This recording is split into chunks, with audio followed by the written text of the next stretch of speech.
Assalomu alaykum hurmatli televizorchilar. Erkitiriz hoş geldinglar. Bugungi siyoset maydoni suhbat programmamizda Turkiyaning Istanbul shahriga joylashgan Sharq Turkiston ko'chmanlar jamiyatini ziyorat qildik. Qani diqqatinglar ekranda bo'lsin.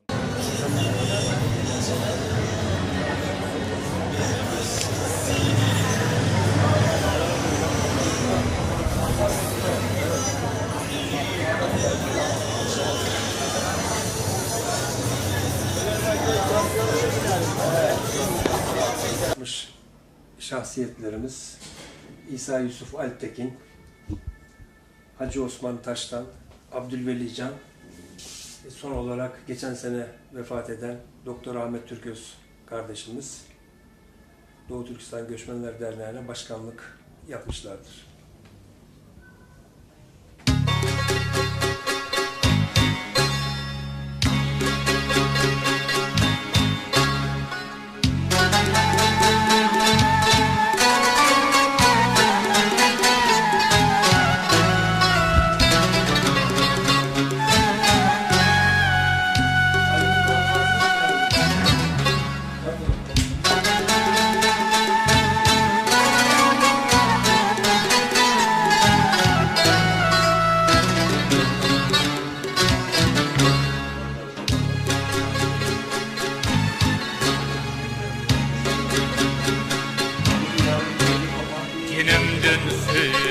Mən hər çağ Vətən seni anan değmən Günümdün söymən hər çağ Vətən seni anan değmən Senin her bir diyarını bahasıl tut ya değmen Bahasıl tut ya değmen Senin her bir diyarını bahasıl tut ya Assalomu alaykum hurmatli televizorchilar. Hozir ko'ryapsizlar Sharq Turkiston ko'chmanlar jamiyatida ziyorat bo'lyapmiz. Hazır bu şu cemiyetinin başlığı reis Yakupcan efendim bilen etkileyecek söhbetimiz olduranlarda buludu. Hani yaptırıp görgeysizler.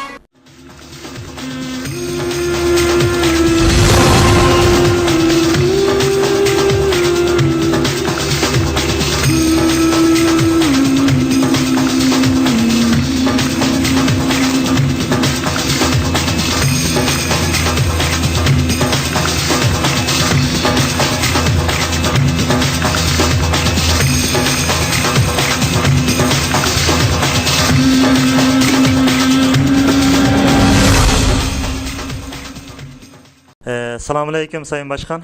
Aleykümselam. İlk önce kendinizi biraz tanıtabilir misiniz? Evet. Yakup Can, 1960 İstanbul doğumlu. Doğu Türkistan Göçmenler Derneği Başkanıyım şu an. Doğu Türkistan Göçmenler Derneği 1960 yılında kurulmuş. Türkiye'deki ilk Doğu Türkistanlı vatandaşlarımızın, insanlarımızın kurduğu bir dernektir. İlk başkanı rahmetli İsa Yusuf Alptekin başkanlık yapmıştır Doğu Türkistan Göçmenler Derneği'ne. 1960 yılından bu yıla kadar 50 yıla yakın bir zaman diliminde Doğu Türkistan'ın sosyal, kültürel faaliyetlerini bu dernekte sürdürmekteyiz. Doğu Türkistan davası İsa Yusuf Alptekin rahmetliden beri Türkiye'de süregelen bir davanın arkasından gelen biz gençler olarak bu davayı elimizden geldiği kadar istediğimiz nihai hedefimize götürmek için uğraş vermek durumundayız. Bu konuda işte değerli arkadaşlarımızla, dernek yönetim kurulu arkadaşlarımız, akademisyenlerimizle birlikte çalışmaktayız. Doğu Türkistan davasını hür dünyada en iyi bir şekilde tanıtmak için çalışıyoruz. Sayın Başkan, bu Doğu Türkistan Göçmenler Derneği hangi senede kuruldu ve şu ana kadar nasıl bir etkinlikler üzeri çalışıyorsunuz? Doğu Türkistan Göçmenler Derneği 1960 yılında kuruldu. Türkistanlı hemşerilerimiz, Kazak, Kırgız, Özbek, diğer halklarla birlikte kurulan Türkiye'deki ilk Doğu Türkistan Derneği'dir. 12 Nisan 1993'te Bakanlar Kurulu kararı ile kamu yararına çalışan dernekler statüsünde çalışan bir dernektir. Faaliyetlerimiz iyi bir şekilde devam etmektedir. Doğu Türkistan'ı tanıtmak, sosyal ve kültür faaliyetlerimizi ayakta tutabilmek için dernekteki faaliyetlerimiz muntazam bir şekilde devam etmektedir. Sayın Başkan, siz bu dernekten şu anda yönetici olarak yani reislikini yapıyorsunuz ya, kaç seneden beri yapıyorsunuz? Ben şimdi bu benim ikinci dönem başkanlığım. Geçen dönem 2008'deki başkanımız Doktor Ahmet Türköz hakkın rahmetine kavuştu 31 Mayıs 2009 senesinde. Başkan vekili olarak bir yıl kadar devam ettim. Geçen 18 Nisan 2010 tarihinde genel kurul toplantısında tekrar bu Doğu Türkistan Göçmenler Derneği'ne başkan olarak arkadaşlarımız yönetim kurulu beni uygun gördüler. Şu an Doğu Türkistan Göçmenler Derneği'nde ikinci dönem başkanlık yapmaktayım.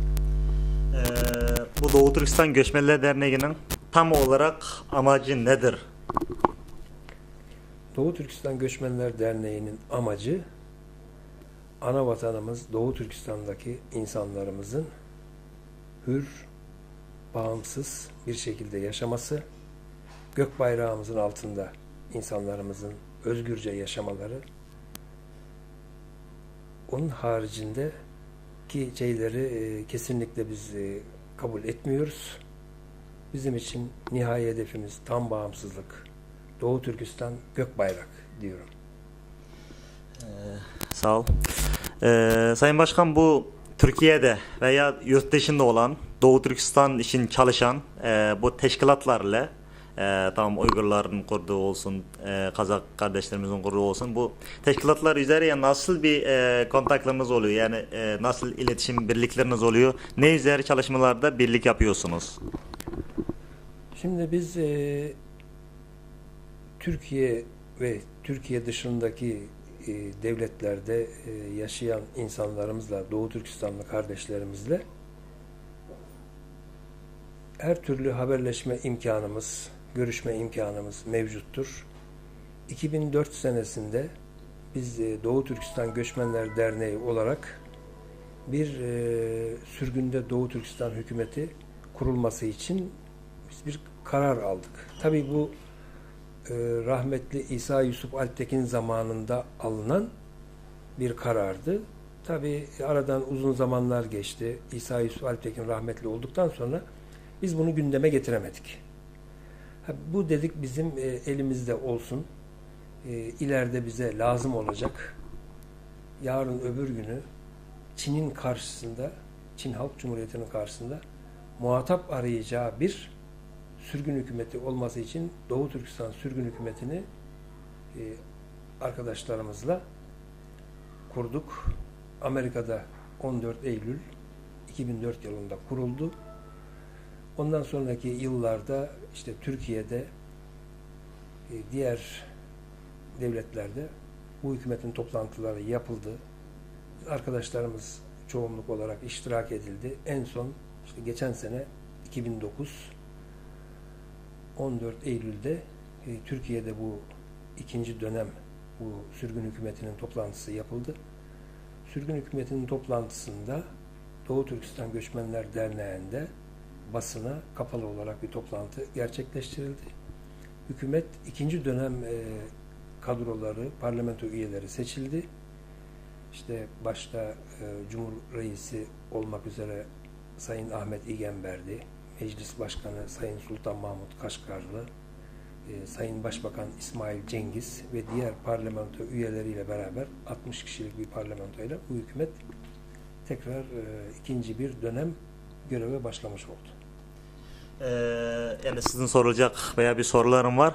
Şu ortada şu andaki bu Doğu Türkistan sürgündeki hükümetinden bahsettiniz. Yani bu Doğu Türkistan sürgündeki hükümetinin kurulmasına yani mesela Batılılar mı ya da Türkiye'nin mi yani hangi devletler yani devlet yüzleri mi ya da bir sivil toplumlar arasında mı nasıl bir destekler olmuştur buna? Şimdi buradaki Doğu Türkistan sürgün hükümetinin kurulmasında tabii ki sivil toplum kuruluşlarının önemi büyüktür. Bunun içinde tabii bu hükümetin parlamentonun içindeki kurulmasında katkıda bulunan sivil toplum örgütleri ve diğer insanlar, şahıslar bu davayı benimseyen, böyle bir hükümetin kurulmasını isteyen insanların arzusuyla kurulmuş bir hükümettir. Bizim Doğu Türkistan Göçmenler Derneği'nde ağırlıklı olarak sürgün hükümetinde yer alan, kabinede yer alan bakan arkadaşlarımız ve milletvekili arkadaşlarımız mevcut. Bu Doğu Türkistan sürgündeki hükümeti yani bu normal küçük bir isim değil yani. Yani bu şu andaki Doğu Türkistan davası için çalışan teşkilatlarla ne gibi yani iltibat oluyor yani bunların ortasında yani nasıl bir ilişkiler mevcut diye düşünüyorsunuz? Yani?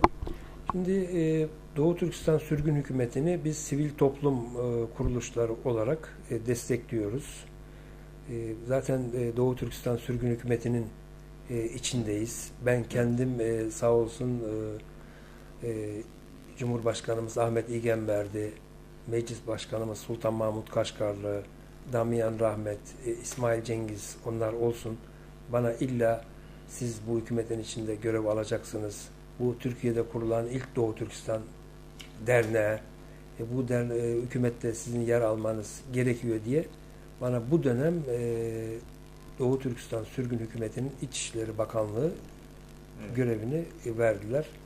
Kendilerine teşekkür ediyorum. Beni bu davada, bu hükümetin içinde olmaktan büyük onur ve gurur duyuyorum.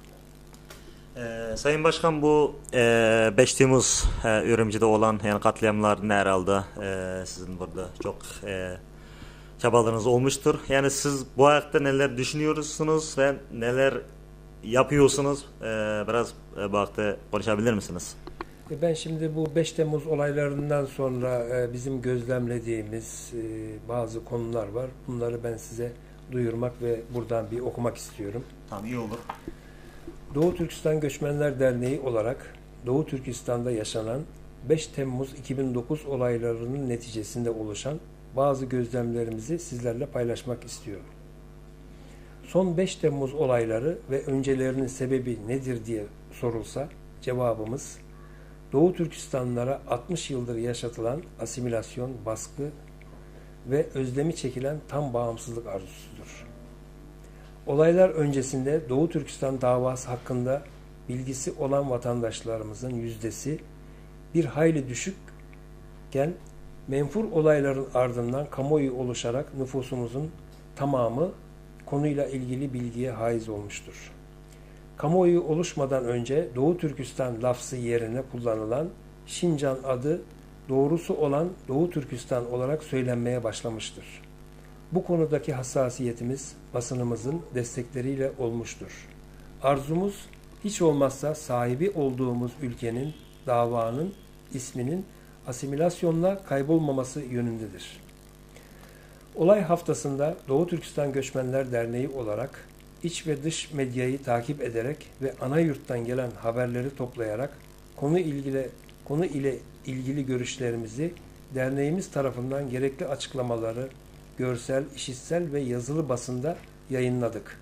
Doğu Türkistan'da yaşayan Kazak, Kırgız, Özbek, Tacik gibi vatandaşlarımızın Kazakistan'ı, Kırgızistan'ı, Tacikistan'ı var.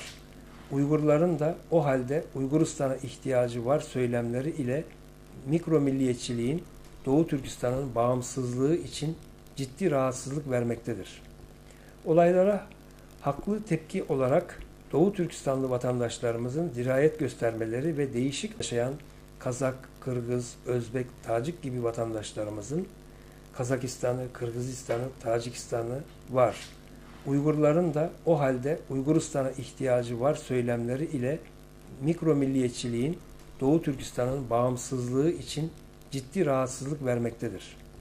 Olaylara haklı tepki olarak Doğu Türkistanlı vatandaşlarımızın dirayet göstermeleri ve değişik ağızlardan medyada yapılan açıklamaları dikkatle takip edilerek tam bağımsızlık harici otonomda demokrasi söylemleri yapan kişileri vatandaşlarımızın dikkate almamalarını rica etmekteyiz.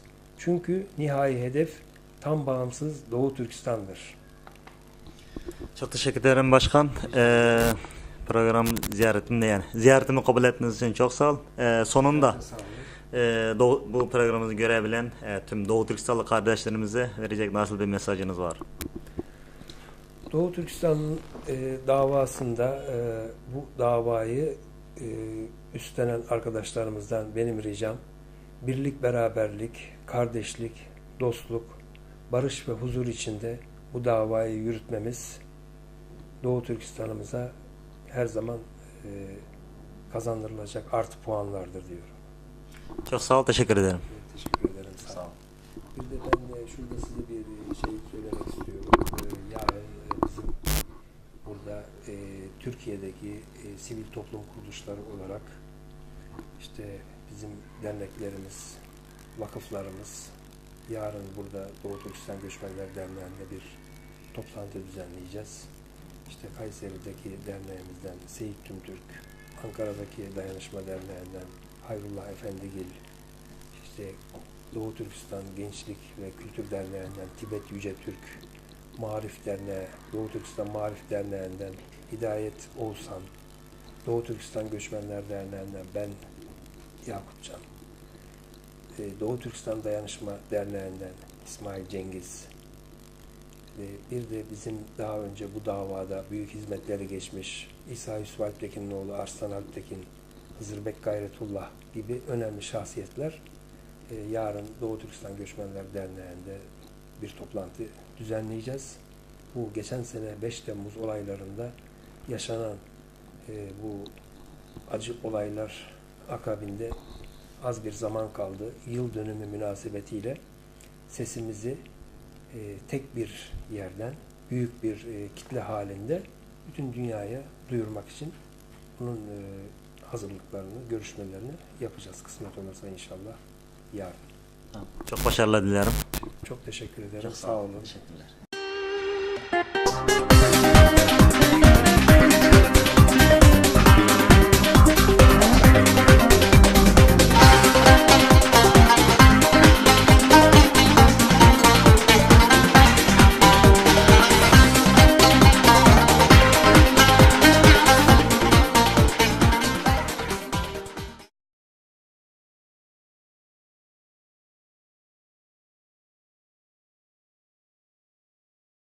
Yapmış şahsiyetlerimiz İsa Yusuf Alptekin, Hacı Osman Taştan, Abdülveli Can, son olarak geçen sene vefat eden Doktor Ahmet Türköz kardeşimiz Doğu Türkistan Göçmenler Derneği'ne başkanlık yapmışlardır.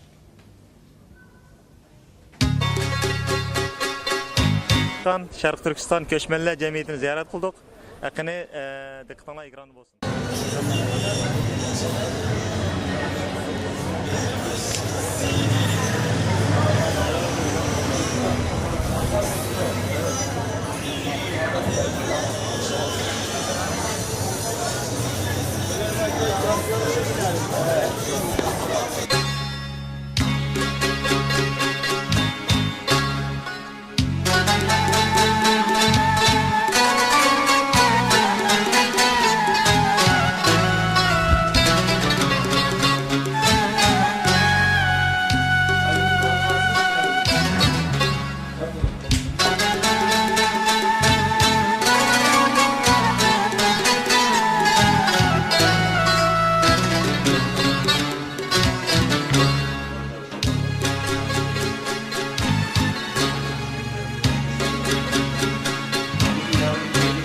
Dinimden söylemen her çağ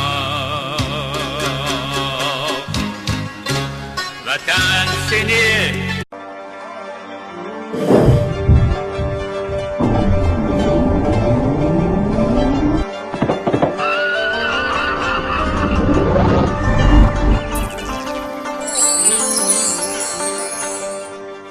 Assalomu alaykum hörmətli televizor izləyicilər. Ərik televizor xoş gəldinglar. Bugünkü siyaset meydanı söhbət proqramımızda Türkiye'nin İstanbul şəhəri joylashgan